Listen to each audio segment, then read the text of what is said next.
Very busy.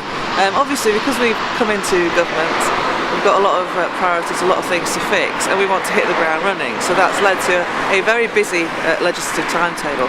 And of course, a lot of the things we're doing are controversial and are encouraging some opposition. So we do have to justify that on the floor of the House, and that means a lot of hours in Westminster.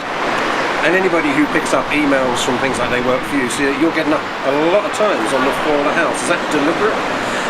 I'm just doing the job the way I think it should be done. And the interesting thing about being a Member of Parliament is there is no job description. And you're elected there to represent the people in your constituency and be a spokesperson and do the job scrutinising national government. But it's up to you how you do it.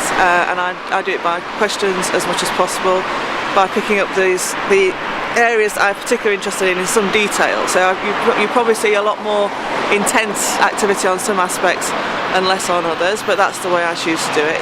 And I'm also very involved in as a member of the Public Accounts Committee, and that's a lot of work scrutinising the budgets of individual departments, and so that keeps me busy as well as here. Indeed, because some of your questions are pertinent to individual constituents, aren't they? But other questions take a more global feel. Like, for example, you're immediately after Prime Minister's questions, or Ed Miliband's question, you cropped up. Well, yeah, did some people criticise you for talking about global issues? Well, some people will always find reasons to criticise me, mainly because they disagree with me. But that actually was the issue of the day, and what interested me was the fact that Ed Miliband didn't talk about it and talked about school sports and all the rest of it. And when you think, we are still dealing with the aftermath of the financial crisis. We are everyone living in Thurrock and working in Thurrock will be paying a lot of money to deal with that. The island bailout was symptomatic of that. I thought that was the top issue of the day, and therefore I should raise it with the Prime Minister. And again, that's just me doing the job the way I think I should do.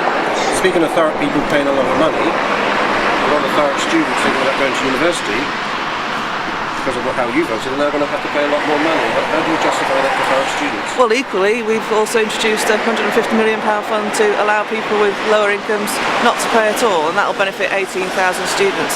Look, it's tough, but nothing's for free, and anybody who goes to university is investing in their future, and we're making it easier for them. They're not going to be paying anything back till they're earning £21,000 a year, which is a good wage. If we had a bottomless pit of money, we'd happily give that money out, but we've got to make some tough decisions, and I am actually very confident that what we've got now and what we're putting through now is a lot more equitable than the system that we inherited from the Labour Party. It did need uprating. We did need to increase the level at which people started paying back and do something to make it more attractive for people with lower incomes to actually make that investment.